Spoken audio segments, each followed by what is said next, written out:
ನಮಸ್ತೆ, welcome to Mamata entertainment channel. ಇದೇ ತಿಂಗಳ ಆಗಸ್ಟ್ 10 ಸೋಮವಾರದಂದು ದೇಶದಾದ್ಯಂತ ರಾಷ್ಟ್ರೀಯ ಜಂತುಹುಳು ನಿವಾರಣಾ ದಿನವನ್ನಾಗಿ ಆಚರಿಸಲಾಗುತ್ತದೆ. ಈ ಒಂದು ರಾಷ್ಟ್ರೀಯ ಜಂತುಹುಳು ನಿವಾರಣಾ ದಿನವನ್ನ ಯಾತಕ್ಕೋಸ್ಕರ ಆಚರಣೆ ಮಾಡ್ತಾರೆ ಹಾಗೂ ಈ ಒಂದು ಜಂತುಹುಳು ಸೋಂಕಿನಿಂದ ಯಾವ್ಯಾವ ರೀತಿಯಾದ ತೊಂದರೆ ಉಂಟಾಗುತ್ತೆ, ಹಾಗೆ ಈ ಒಂದು ಜಂತುಹುಳು ಸೋಂಕಿನ ನಿವಾರಣೆ ಹೇಗೆ ಅನ್ನೋದನ್ನ ಈ ಒಂದು ವಿಡಿಯೋದಲ್ಲಿ ನಾನು ನಿಮ್ಗೆ ತಿಳಿಸ್ಕೊಡ್ತಾ ಇದ್ದೀನಿ.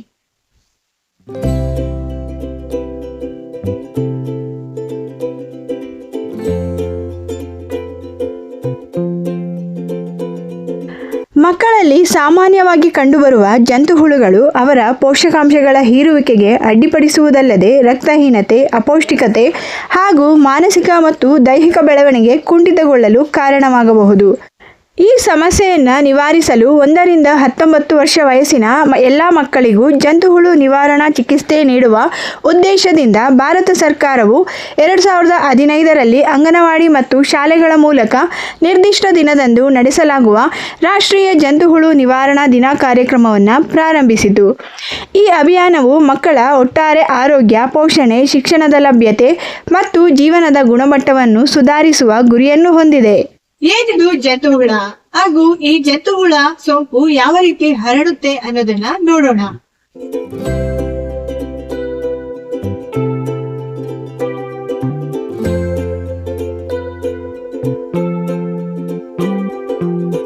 ಜಂತುಹುಳುಗಳು ಮಾನವನ ಮತ್ತು ಪ್ರಾಣಿಗಳ ಕರುಳಿನಲ್ಲಿ ವಾಸಿಸುವ ಪರಾವಲಂಬಿ ಜೀವಿ.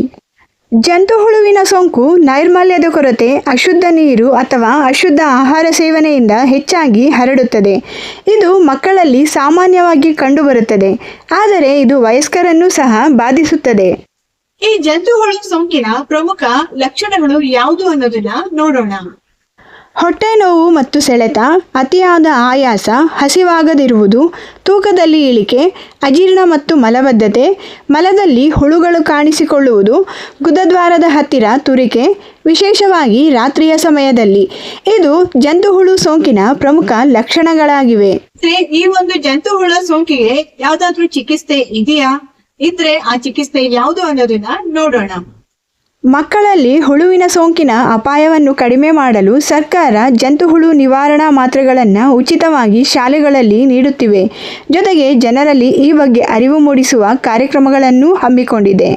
ಬಯಲಿನಲ್ಲಿ ಮಲವಿಸರ್ಜನೆ ಮಾಡಬೇಡಿ, ಬದಲಾಗಿ ಯಾವಾಗಲೂ ಶೌಚಾಲಯವನ್ನು ಬಳಸಿ. ಯಾವಾಗಲೂ ಉಗುರುಗಳನ್ನು ಚಿಕ್ಕದಾಗಿ ಮತ್ತು ಅಂದವಾಗಿ ಕತ್ತರಿಸಿ.